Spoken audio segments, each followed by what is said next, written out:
Wala akong masabi, maganda ang store na Soul Avenue dito. It's for you find out kung ano meron kami sa loob. Hey, new shoes.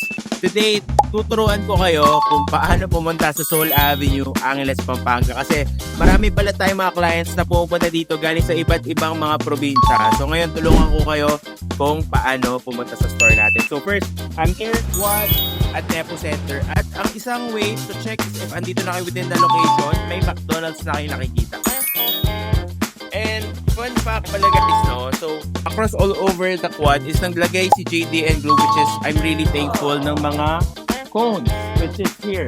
So, Quad Annex, game sila ng directional signs on how to go to our store. Kung makikita nyo, meron tayong sign dito. Grabe talaga.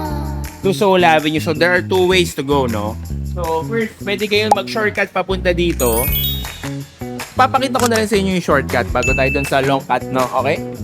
So, andito na tayo sa car park ng Quad, no? So, makita nyo dito, may mga stores. Kaso kasi wala pa kasi yung mga mural sa atin. Next time, meron na.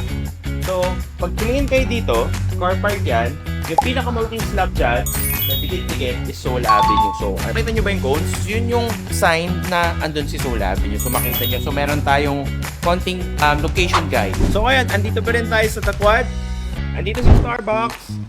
Andito sa left ko, ang hinihintay na Rockwell Power Plant Mall, and then yung mga condo, andito yan. So, in the next 2 years, nandyan na yan. So, sobrang lapit ng Soul Avenue sa Rockwell, Nepo.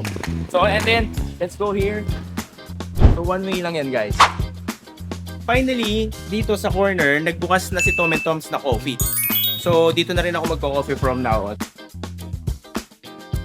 So dito sa area na to, andito na yung Soul Avenue. Nagbukas na yung mga kapitbahay namin dito. So mga food mostly, Abuelos and Kowloon House.